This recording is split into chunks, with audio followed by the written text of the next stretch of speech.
Hi, guys, and welcome back to The Passionate Palate, a podcast for food lovers and culinary explorers where we talk about various foods, flavors, and ingredients from around the world. I'm your host, Zay.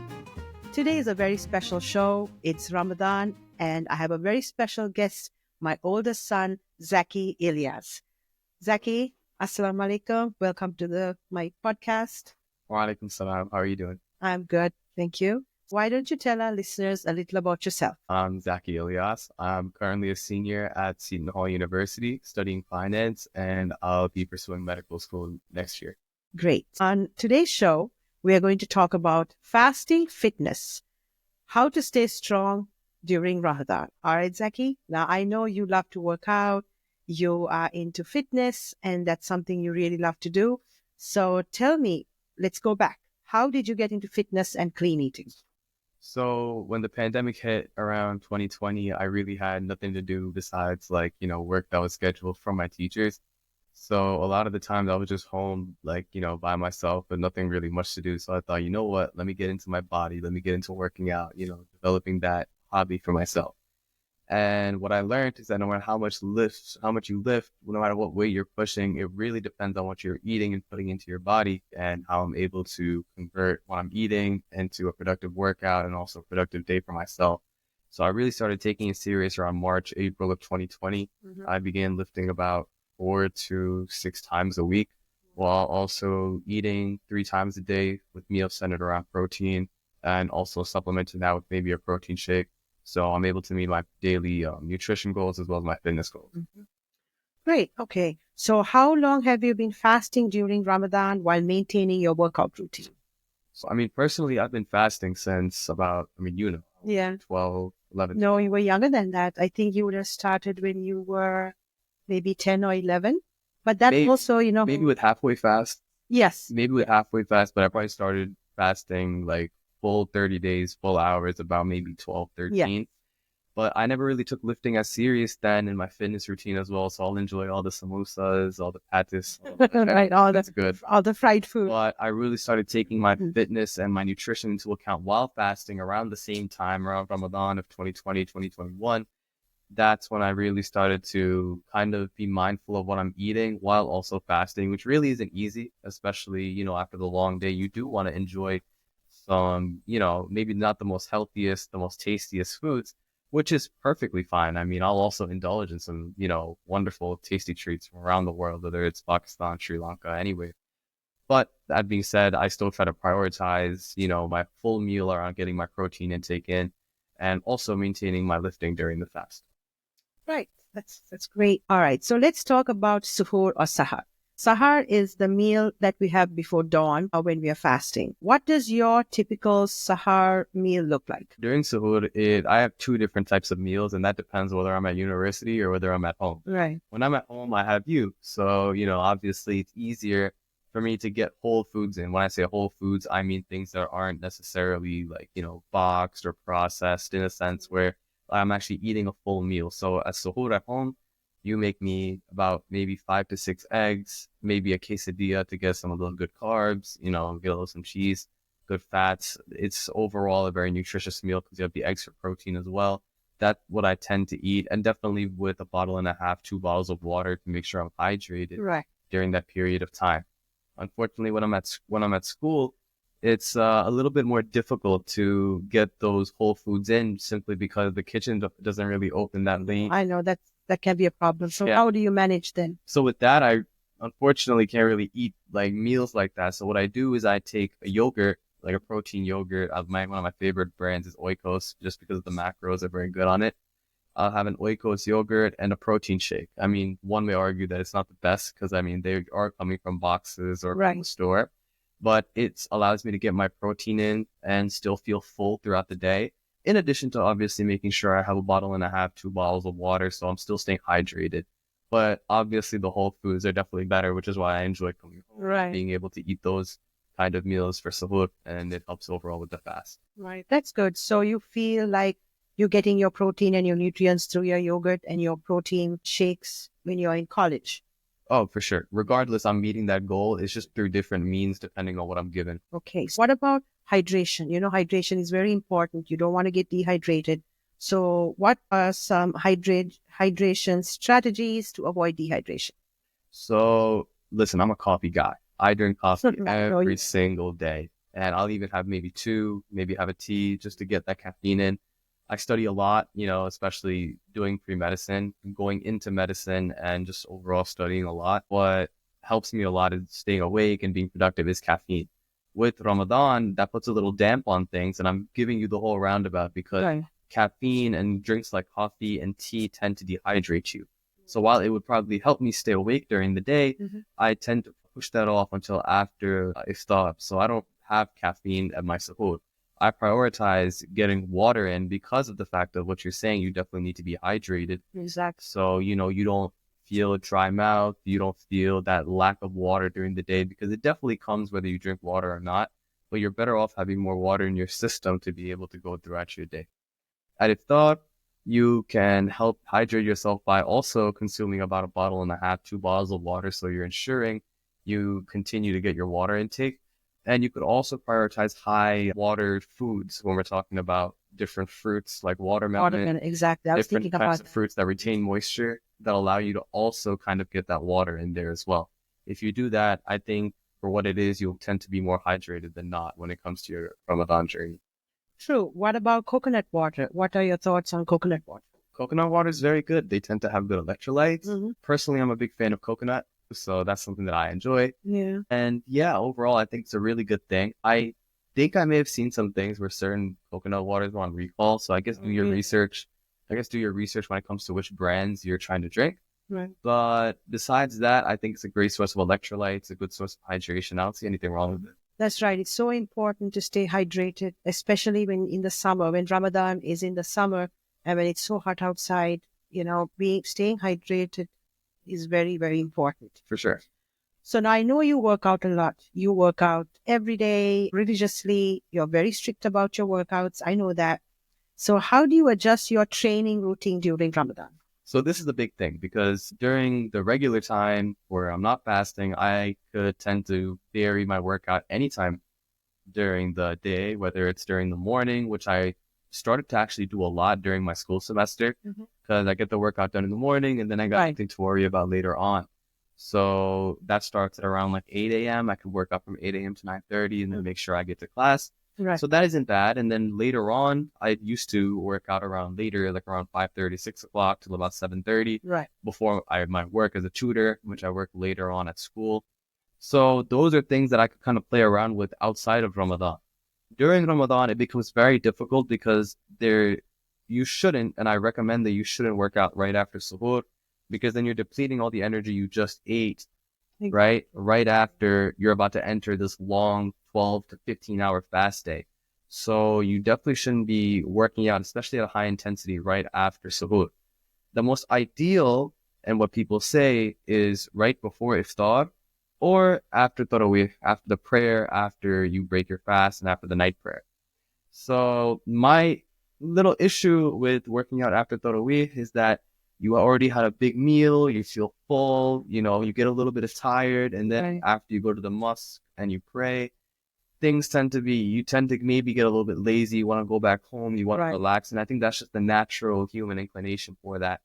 So that's why I highly recommend going right before iftar because you are using energy. You might be actually having the least energy throughout the day since you're right It's like getting end of the day. it's like the tail end. You're getting right to where you're going to eat and drink.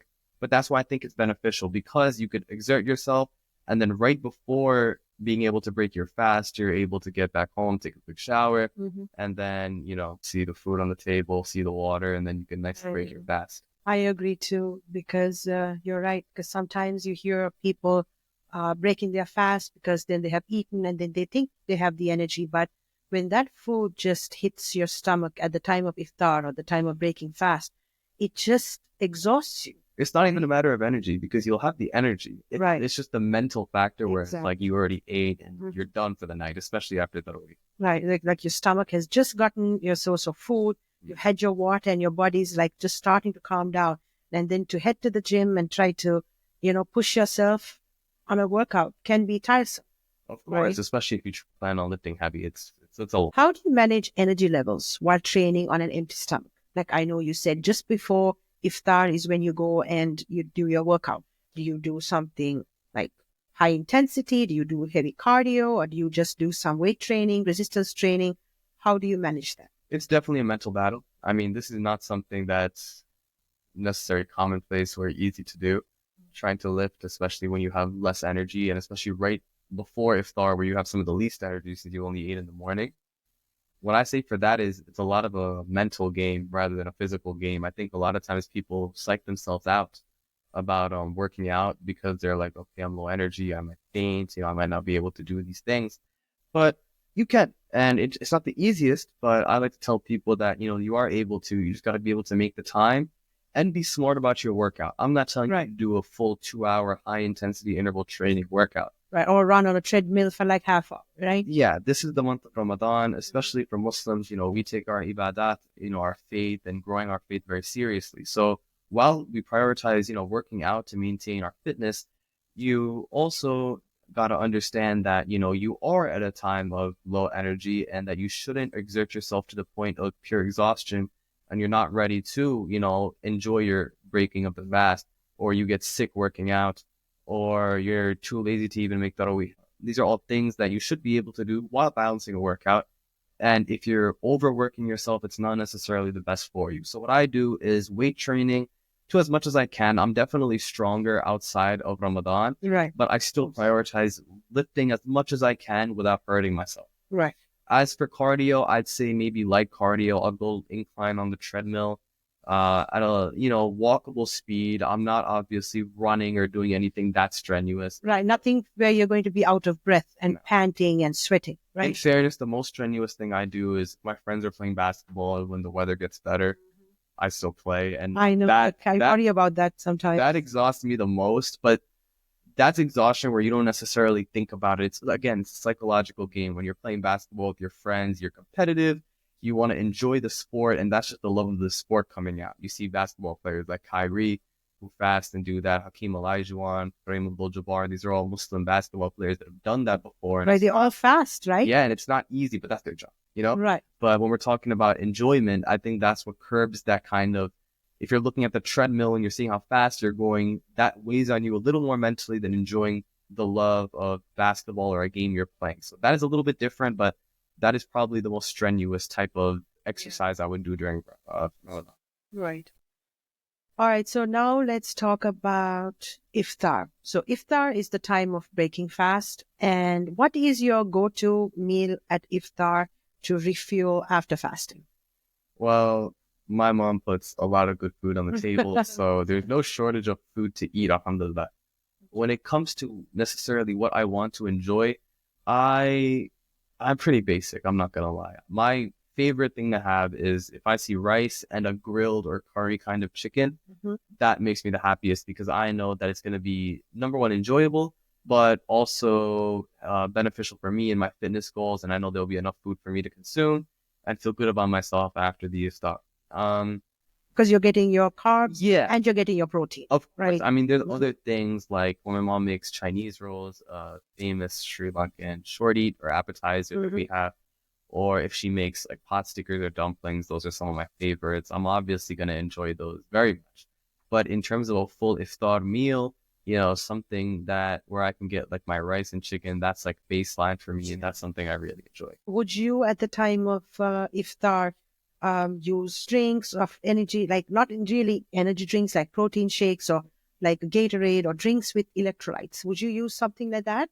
Gatorade is fine if you, for example, maybe played basketball, but I would advise against Gatorade because while it has a lot of electrolytes, it also has a lot of added sugars and things that may spike your glucose, raise your insulin, and overall kind of affects your metabolism. During the time, especially after a long fast. And while you think fasting might lead to weight loss, and people use that as a weight loss tactic, consuming things that are high in sugar and things that are also high in fat, like fried food, is the pitfall a lot of people face because those are things that causes, yourself to maybe bloat a little bit and your metabolism kind of to get all out of shape when you consume things like that, especially right after a long fasting period. So things like Gatorade I'd ward against, but things like for me, like caffeine, I'll drink like a coffee and like I'll put maybe a little bit of milk in there. so I could get my caffeine back. It still dehydrates me a little bit, but I'm still drinking water throughout the night to make sure that I'm staying hydrated. As for protein shakes, when I'm at home, like I'm saying, like I tend to want more whole foods Right. rather than, try and get the protein shake in. Probably supplementing the That's drink. more so a last ditch effort when I don't have the food, which is why I use it for suhoor when I'm at school, when I can't cook. Right. So that's really the only time I would use that during Ramadan. I mean, during the actual, like, my regular day to, I'll enjoy a protein, not even enjoy, I'll just drink it to drink it. But like, I'll have a protein shake along with my 3 meals to make sure I'm getting in, a good amount of food and being able to build my muscle and recover for the next day. But during Ramadan, I try to stay away from it besides if I don't have any. Right. Yeah, makes sense. How does fasting affect your recovery and muscle growth? Because I know sometimes you get tired, you get exhausted, and your body functions slightly differently, especially with 30 days of fasting. As each day goes by, you feel the exhaustion, you feel the tiredness. So, how does it affect your recovery and muscle growth? I think it's actually a great detox for the body, and I think it's very important that people take fasting seriously, Mm-hmm. both spiritually and physically. I think that the benefits that you get are a lot because sometimes people tend to, put a lot of strain on their body and a lot of strain mentally. There's a lot of people that struggle with body dysmorphia and or eating disorders or things overall that's the negative side of, caring about fitness, caring about nutrition. Right. You tend to compare, you tend to, go a little bit too hard, and you might be hurting yourself in the long run compared to overall helping yourself. Ramadan acts as a spiritual and physical cleanse because you're getting closer to God, you're getting closer to your faith. Mhm. But in addition to that, you also understanding that your body is not in the shape as it is usually. So you are more mindful of not hurting yourself during workouts, which means you're prioritizing more hypertrophy and making sure that you're not trying to, hurt yourself with high intensity strength training during this time because you know your body isn't there and you don't want to risk that injury, which is good because your body then has a little bit of time to recover. In addition to that, you're also more focused on that spiritual aspect and not really thinking about other people or other things. You're focusing more on bettering yourself for the afterlife and more spiritually rather than focusing on more superficial secular type of things, Yeah. which is overall a good mental and physical exercise. Absolutely, because if you think you have the rest of the year to work out and exercise and build your muscles, right? And you're just sacrificing 1 month, 30 It's days, 1 month, guys. I mean, listen, right? yeah, it's a 1 month in the grand scheme of things. 1 month won't hinder all the gains that you have made. And I think that's a very important lesson to take into account Mhm. that, obviously you should try and prioritize your health Right. and your mental well-being during this time.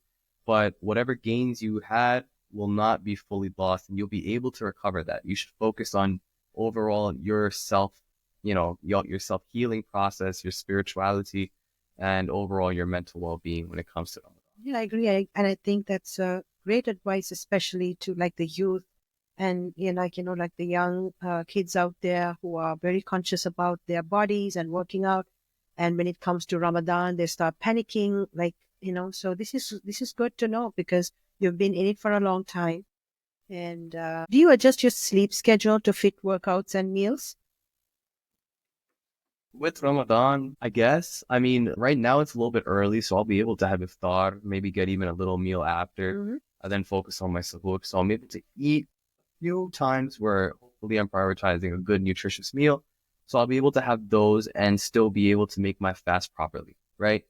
During my normal schedule, I do care about my sleep. I'm not someone that likes to stay up crazy late and then sleep for a while because I'm a guy that eats breakfast every day. I prioritize that type of nutrition. So as I was saying before, I get at least 3 meals in a day on top of a protein shake to make sure I'm getting all my nutrition in, right? So for Ramadan, I think it's a little easy at the moment because the fasting schedule is a little bit earlier. So if you Right. stop at 5, Yeah. you're able to get more food in.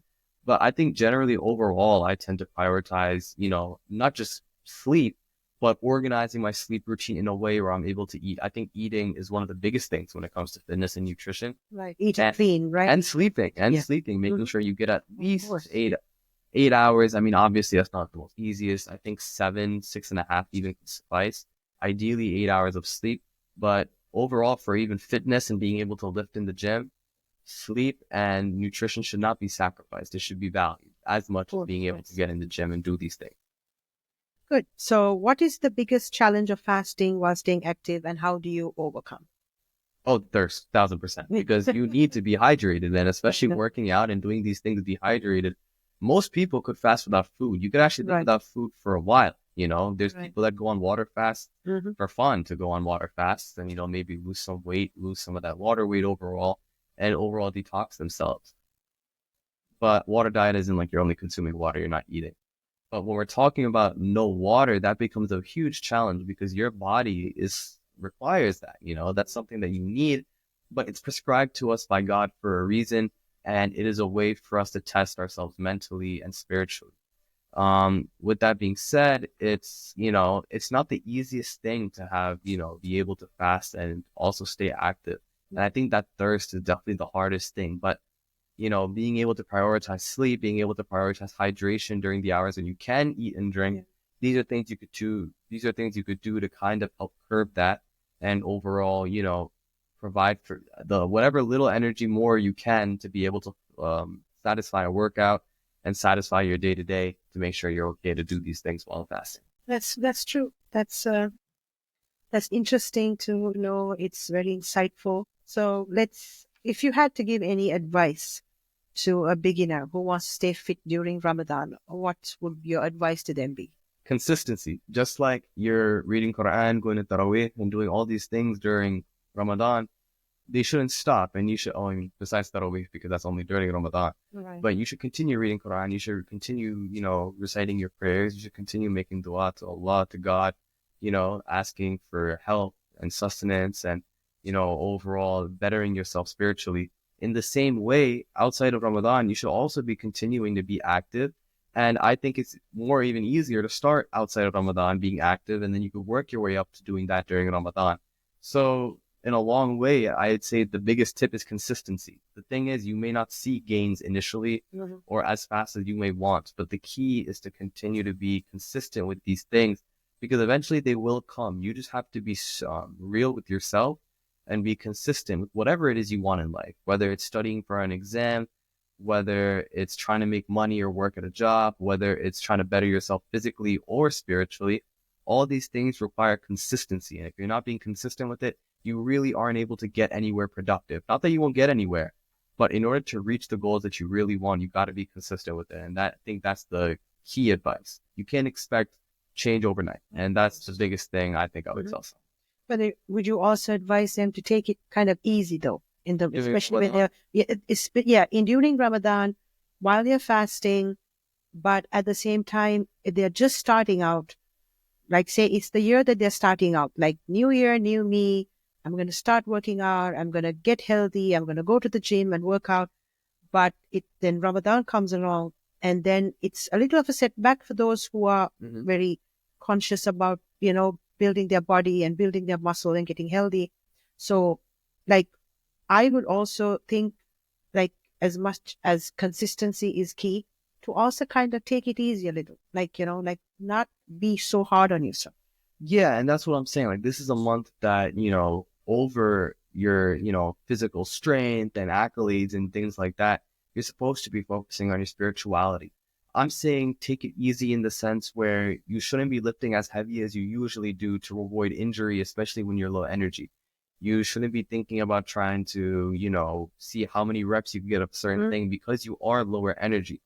That being said, it's perfectly fine. And I think it's responsible of you if you're starting out to continue to be active. And that could mean a walk. That could mean going to the gym and working with light weights, Right. but still getting that done. Or if you're more advanced into it, using a moderate amount of weight that you're used to, but not trying to max out and hurt yourself. There is ways to take the workout, a little bit lighter while also maintaining, getting into the gym and feeling that level of physical stress to help you during that time and overall promote your lifestyle. Right. I agree. That's great advice. Being South Asian, right? We crave a lot of fried food, a lot of delicious, very flavorful foods, right? So, how would you maintain your discipline when you're and with your workouts when you're surrounded by all this delicious food? Well, I mean, again, this is a time where, maybe there's people that are only making this food like once. And, obviously this is something that's very tasty. Right. feel free to enjoy them. I mean, I'm not saying don't enjoy yourself, don't enjoy this food. Again, this is the time where you're supposed to be together, hopefully with your family, you know, connecting with yourself, connecting with God, connecting with everyone around you. That being said, there is ways not to overload on certain things. You know, you could maybe limit how much of it you're exactly eating. Like, you know, you see a few samosas, you're not going to have the whole tray. You're going to have maybe one or two if that's something you really enjoy. Even though before breaking fast, you feel you can eat Yeah. everything. Yeah. And once you've broken fast, maybe one, maybe two, and then you're like, It's cliche, but moderation is key. You know, you can't absolutely. make yourself be unhappy with what you're doing. It should be something that's sustainable. And for it to be sustainable, you have to enjoy a little bit as much as you're maintaining, you know, that discipline, being able to manage what you eat. If I see like a nice like appetizer I like, maybe I'll have one or two of it, but I'm going to prioritize that I need to have my rice and chicken dish to make sure I'm ensuring I'm getting my, you know, correct amount of food in, and something that'll better me, you know, nutritiously. Kind of feel yourself a little more of that. Yes, that is what matters more in a sense, nutrition wise, than obviously the very tasty appetizers. But that's what matters, and that moderation is okay, and that's healthy for you. You know, you shouldn't just off yourself from, you know, certain foods you can have. These are things that are enjoyable, and you should enjoy it with your family. Unless you're like actually bodybuilding. That's a different story. For the moderate lifter, for someone that's just starting and just wants to overall better themselves, you know, physically, that's my tip for that. Great. All right. Since we are on this conversation of delicious food, if there's one restaurant meal that you really crave during Ramadan, and while even when you're working out and you're towards the end of the day, you're hungry, what is that meal and what's the name of the restaurant? That's tough. I know a lot of good restaurants, but if I got two ones that I'm thinking about off the top of my head. I will. Two restaurant meals or two Two restaurants? different restaurants with Okay. specific meal. All right. What is it? I love the steak fried rice from Top Thai. That's one of my favorite things. That's You know, good. it's beautiful fried rice. You get your steak however you like it. I asked mine to be medium rare. I think they make that the best there. With the fried rice, it's just amazing. If there's another restaurant, it is Manjal's Lamb Biryani. You know, that's something that I also really enjoy. They make it very well. They use a specific kind of rice that's very different compared to most restaurants I've had. Right. Those two dishes will be definitely something that's on my mind. Like, those are definitely, like, you know, one of my top picks. Dude, all this food talk is getting me hungry now. All right. So if there's one misconception people have about fitness during Ramadan, what is it? It's that it's impossible and that you shouldn't, you know, go and be active during Ramadan. You should only rest and, you know, not take it that serious. I think that's the biggest misconception, because you can still be active. I'm not saying to go as hard as you usually do, but if you care about, you know, your nutrition and your fitness and overall being, you know, promoting your physical well-being as much as your spiritual well-being during Ramadan, there is a way to be active and stay fit during Ramadan. It's just about how much effort and, you know, how mindful you are putting that work in. And I think anybody can truly be able to do it. It just depends on your goals personally and what you're planning to do. Great, Zaki. That was very interesting and very insightful, very educational at the same time. I want to thank you so much for being on my show, for finding time from your busy schedule to be on your mom's podcast. I truly appreciate that.